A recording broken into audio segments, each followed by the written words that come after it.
हेपियस major एक dialogue है और इसके आगे जो मेजर लगा हुआ है वो इसलिए लगा हुआ है ऑब्वियसली क्योंकि ये हेपियस माइनर से ज़्यादा लंबा है। हेपियस इसमें भी होता है, जो कैरेक्टर है हेपियस ऑफ एलिस वो कॉन्वर्सेशन कर रहा होता है सोक्रेटिस के साथ, हेपियस मेजर में भी हेपियस माइनर में भी। हेपियस मेजर एक डिस्प्यूटेड टाइप का डायलॉग है और जिसकी ऑथेंटिसिटी की अभी तक बात होती है, because it is never actually sighted by anyone until very late.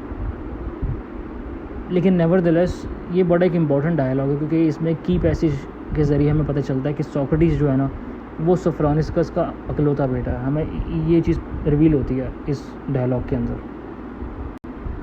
फिर डायलॉग शुरू होता है और सोक्रेटिस हेपियस की तारीफ़ कर रहा होता है कि यार तुम तो बड़े वाइज हो, तुम तो स्प्लेंडेड हो, और वो कहता है कि यार तुम लिफ्ट नहीं कराते, तुम तो एथेंस में होते नहीं हो, किधर होते हो तुम।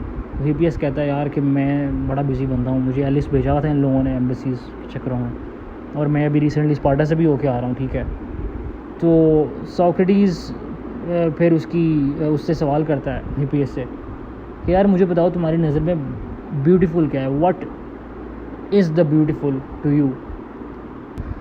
लेकिन हेपियस क्या करता है रिस्पॉन्स में, हेपियस कहता है एक ब्यूटीफुल मेडन है ना वो ब्यूटीफुल है, एक प्यारी लड़की प्यारी है। वो क्या करता है, वो एग्जाम्पल देता है उन चीज़ों की जो हर बंदा रिकग्नाइज़ करता है एज ब्यूटीफुल। सोक्रेटिस भी उससे यही चीज़ आइडेंटिफाई कराता है कि देखो तुम मुझे बता रहे हो कि what is beautiful and what is not, तुम मुझे एग्जांपल्स दे रहे हो उन फिज़िकल चीज़ों की जिनके अंदर ब्यूटी की कैरेक्टरिस्टिक है, लेकिन तुम ब्यूटी इटसेल्फ को डिफ़ाइन नहीं कर रहे हो। हेपियस फिर से यही दोबारा गलती करते हैं अपने सेकंड रिस्पॉन्स में। वो कहता है कि ब्यूटी इज़ गोल्ड, मतलब पैसा है खूबसूरती, क्योंकि एक अगर बदसूरत आदमी भी है, कहना तो नहीं चाहिए, मतलब वो उसने ये कहा है ना, मैं तो बस I am just messenger, he says कि यार एक बदसूरत आदमी जो है ना ही इज़ वेरी अगली। लेकिन अगर आप उसको if he has a lot of money, if he dresses himself very nicely, तो फिर क्या होगा, उससे ही लिपेयर बेटर।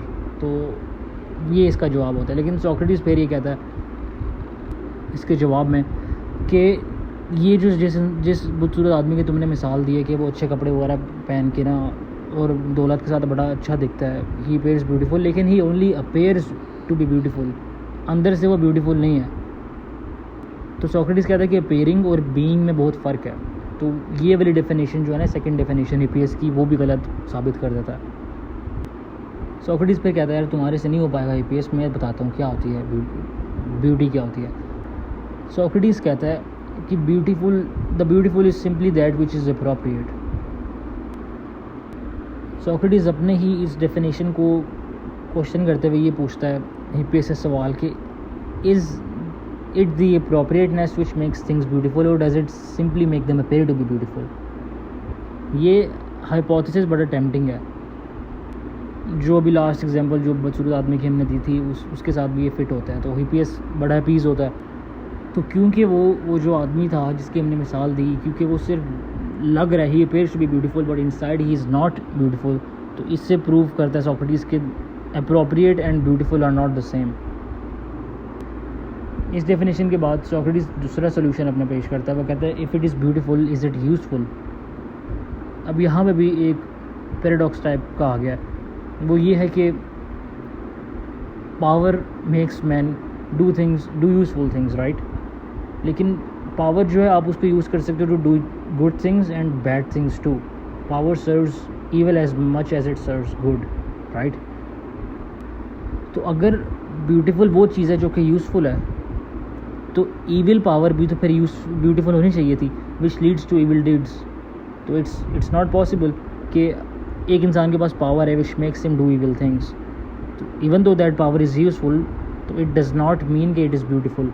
तो ये वाली भी चीज़ ना डेफिनेशन वो रद्द कर देता है सोक्रेटिस और न्यू डेफिनेशन लाता है कि beauty is only usefulness applied to good ends और दोज दैट आर फेवरेबल। पहले उसने कहा था ब्यूटीफुल इज़ द यूज़फुल, ख़त्म बात।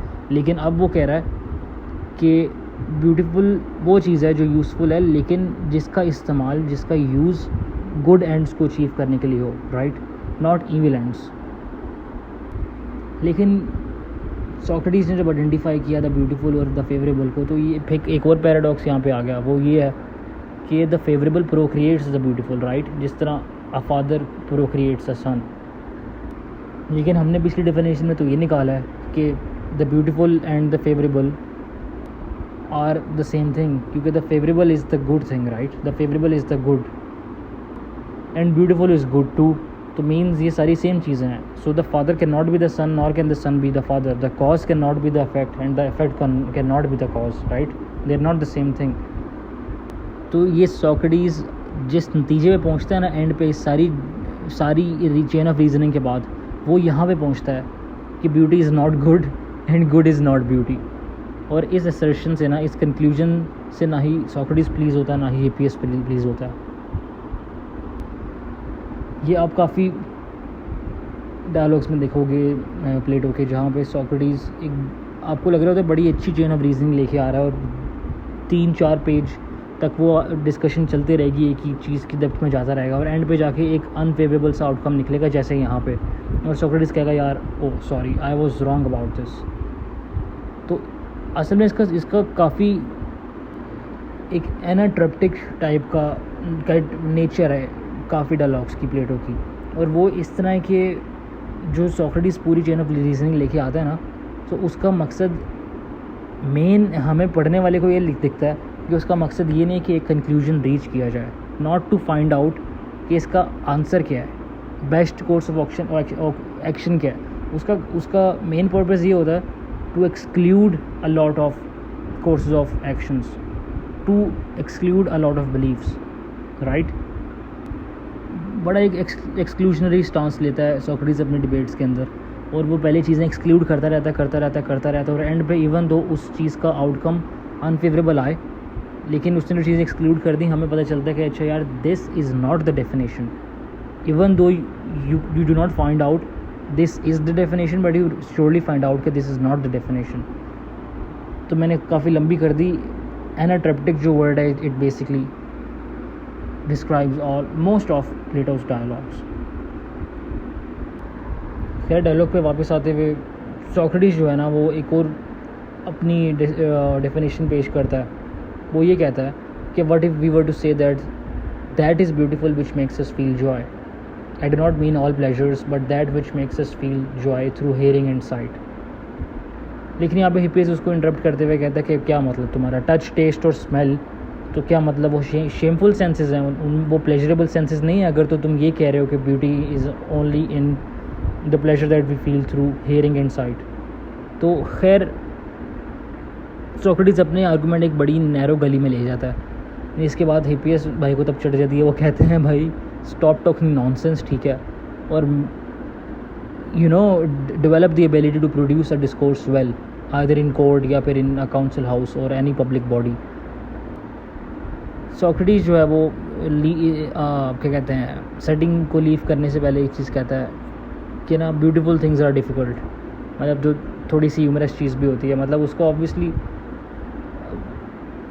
इंसल्ट किया होता है हिप्पियस ने कि यार तुम्हें you don't even know how to you know speak well, क्योंकि आप तो अपनी चीज़ को कॉन्ट्राडिक्ट करी जा रहे हो. तो खैर हिप्पियस मेजर भी एक एपोरेटिक डायलॉग है जिसका एक कंक्लूसिव एंड नहीं निकलता.